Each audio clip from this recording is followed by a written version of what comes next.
RS current update में स्वागत है आपका। आज का हमारा विषय है कोल्ड डेजर्ट बायोस्फीयर रिजर्व। तो आइए सबसे पहले जानते हैं ये चर्चा में क्यों है। हालिया खबरों के अनुसार हिमाचल प्रदेश स्थित कोल्ड डेजर्ट बायोस्फीयर रिजर्व को यूनेस्को के विश्व बायोस्फीयर रिजर्व नेटवर्क में शामिल कर लिया गया है। बता दें कि चीन के हांगझो में आयोजित विश्व जैव मंडल रिजर्व सम्मेलन में यह घोषणा की गई, जिसमें सतत विकास के एक मॉडल के रूप में इस क्षेत्र के महत्व को रेखांकित किया गया।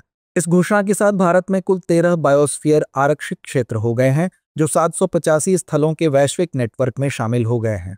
आइए जानते हैं कोल्ड डेजर्ट बायोस्फीयर रिजर्व के बारे में। यह ऊंचाई वाला अभयारण्य अपने उबड़ खाबड़ भूभाग, अल्पाइन घास के मैदानों और हिम तेंदुए तथा हिमालयी आइबेक्स सहित दुर्लभ वन्य जीवन के लिए जाना जाता है। यह भारत के पश्चिमी हिमालय में लगभग 7,700 वर्ग किलोमीटर में फैला है। इसमें पिन वैली राष्ट्रीय उद्यान और उसके आसपास के क्षेत्र, चंद्रताल और सरचू एवं किब्बर वन्यजीव अभयारण्य शामिल हैं। इसमें संवहनी पौधों की 732 प्रजातियां पाई जाती हैं, जिनमें भारतीय हिमालय के 30 स्थानिक और 157 निकट स्थानिक प्रजातियां शामिल हैं। आइए अब जानते हैं यूनेस्को के बारे में। यह संयुक्त राष्ट्र की एक विशेष एजेंसी है जो शिक्षा, विज्ञान और संस्कृति में अंतर्राष्ट्रीय सहयोग के माध्यम से शांति को बढ़ावा देती है। इसका मुख्यालय पेरिस में है तथा इसके 194 सदस्य देश और 12 सहयोगी सदस्य हैं। यूनेस्को की स्थापना 16 नवंबर 1945 को हुई थी और इसका पहला आम सम्मेलन नवंबर और दिसंबर 1946 के बीच पेरिस में आयोजित किया गया था। भारत इस संगठन का संस्थापक सदस्य है। आइए अब जानते हैं इसकी भूमिका के बारे में। सभी के लिए समावेशी, न्यायसंगत और आजीवन सीखने के अवसर सुनिश्चित करना,